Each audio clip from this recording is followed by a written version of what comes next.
News across Nigeria, a number of commissioners are going to begin work in Abia State, and they're new. More details in just a moment. First, let's remind you that all our top stories can be found on our website, channelstv.com, and on youtube.com/channelsweb. Please visit m.channelstv.com to view us live on your mobile device. You can also download the Channels TV app for Android, iOS, and Windows phones from their respective stores.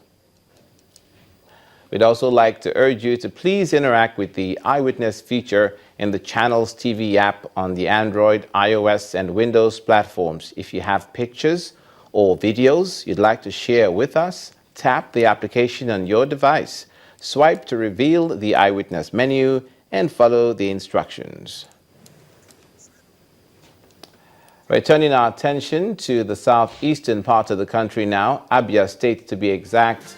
And before we tell you about the governor's new swearing in of commissioners, we'd just like to remind you of some salient and important facts of the state. Do you remember Abia was created back in 1991 from Imo State in the southeast? Abia is predominantly of Igbo ethnicity, and Abia is an abbreviation for those locations in the state.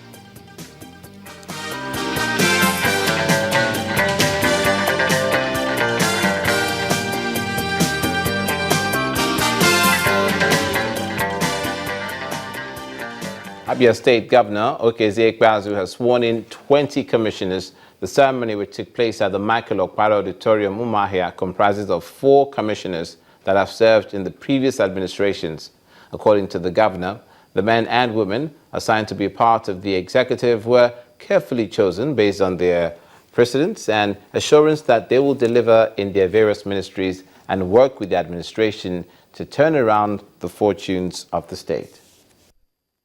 I want to congratulate and salute the gentleman that has the honorous privilege to serve our dear state in this capacity.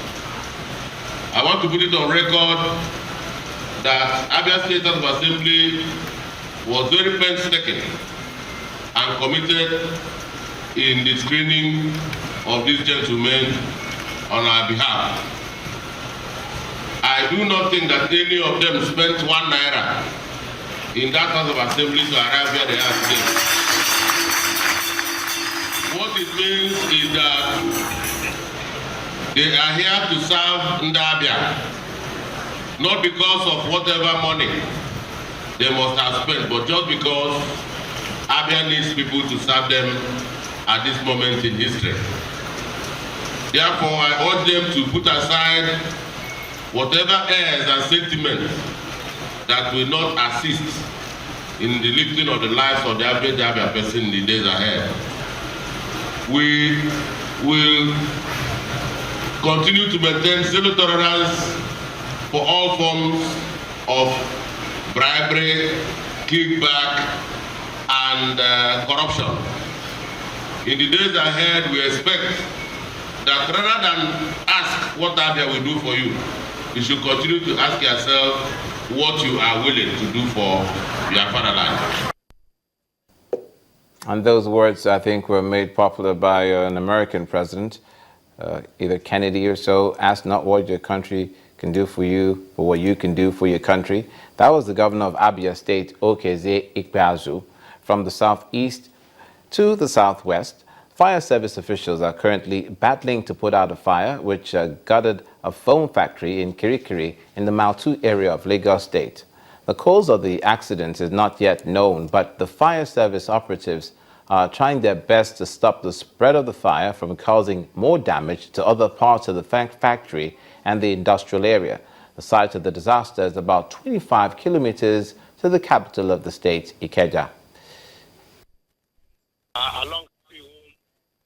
Densely populated area of the state, which is somewhat an industrialized area. Joining us via telephone to give more details is Mr. Razak Faikpe, the General Manager of the Lagos State Fire Service. Along Happy Home Avenue, Furniture Avenue at Kirikiri, and I quickly dispatched the fire trucks from Ojo, Isolo, and Sarigomu. As I speak with you, I have 2 fire trucks that have arrived at the scene. They got to the scene and met the fire well alive, and we have engaged on active firefighting operation now. So as time goes on, I will give you the update of what we are doing there for now. I quickly dispatched the 3 fire trucks because I was privy to the information, and I knew about the incidents that occurred about 4 months ago at the same company. That was why, and I know quite all right that when fire involved in foam making industry, it's usually a very serious fire, and if I know that we want to guide against resulting into a disaster. So that was why I quickly dispatched 3 fire trucks at the same time, and they have engaged on active fighting operation. If not for the traffic bottleneck along that corridor of road, the top fire truck would have been there now. There's presently no cause for alarm. The 2 fire trucks have engaged. I have not received any information of anybody sustaining injuries there. But as I told you, the fire is a very serious one. We don't pray for any casualty, but for now, no information about it. It's only the fire service that is on ground now, and we can cope. We have 4 serious outbreaks of fire that range heavily more than that, so definitely will be in control. From that fire in the southwest of Lagos to a protest in the south of Edo State, a coalition of civil rights groups under the aegis of the Edo Mass Action have staged a peaceful protest to some key establishments in Benin City, the state capital, over alleged poor governance by Governor Adams Oshomole's administration. Responding to the demonstrators at the Edo State House of Assembly complex, member representing Oredo West constituency, Chris Okeben, says the House will look into the issues and present them to the Governor, Adams Oshomole. At the Government House, the group staged a walkout following the failure of Governor Adams Oshomole to address them personally. Security operatives on the alert in some key locations in Benin City, the Edo State capital, in anticipation of a mass protest coming their way. The demonstrators here gather at their muster point, prepared to air their displeasure over the current administration of Adams Oshomole. If he fails today, tomorrow we shall continue. And if he fails tomorrow, we shall continue until he listens to us. The procession then hits the road for the first port of call, the Edo State House of Assembly complex, where the activists take turns in listing the issues. Please tell Mr. Governor that people are suffering. Tell Mr. Governor that there's no job. Tell Mr. Governor that the economy is tight. Tell Mr. Governor that market women are willing. Tell Mr. Governor we will not pay land use charge. As a matter of urgency, lose yourself from the April street. Those is supposed to say aye.